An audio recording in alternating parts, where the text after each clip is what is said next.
వరంగల్ మహానగరం అనగానే ప్రతి ఒక్కరికి గుర్తుకొచ్చేది మొదటిగా 1000 pillar temple, fourth Warangal, Ramappa temple, Bhadrakali temple. So ప్రస్తుతం మనము 1000 స్తంభాల గుడిలో ఉన్నాము. 1000 స్తంభాల గుడి యొక్క పనులు పూర్తిగా వస్తున్న ఈ నేపథ్యంలో ఈరోజు Jai Swarajya world TV exclusive కవరేజ్గా 1000 పిల్లర్ టెంపుల్స్ యొక్క అభివృద్ధి పనులకు సంబంధించి రావడం జరిగింది. సో దాంట్లో మనకు లక్గా mister Tony and mister Martin ఇద్దరు కూడా ఆస్ట్రేలియా నుంచి వచ్చారు. వీరు మొదటిసారిగా వచ్చారు. సో వీరి యొక్క అభిప్రాయం అడిగి తెలుసుకుందాం. Sir, how did you feel? Is it your first experience coming to here?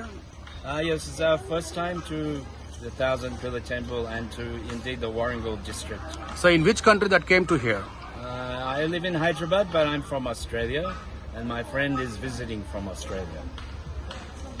It's very impressive. I've seen lots of temples around India, but this one is very unusual, especially with so many pillars holding up the structure, and there's a lot of interesting things inside which we looked at, we couldn't photograph, but it was good to be able to see the inside of a working temple. So have you visited Ramappa Temple, Fort Warangal? No, that's where we're going next after this stop.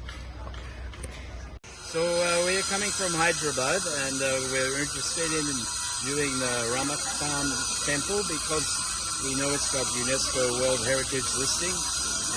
In Hyderabad, we're hoping soon that the Qutub Shah tombs will also get UNESCO World Heritage listing along with the Golconda Fort.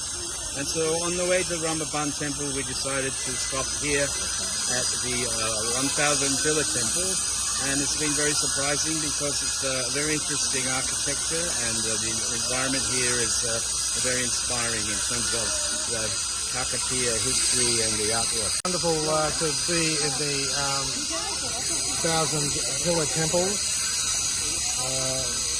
This was not our primary destination, but we're very pleased to be able to visit here, and are excited that it's possible that we'll have UNESCO World Heritage listing, and to protect it and preserve it for future generations, and certainly will encourage others.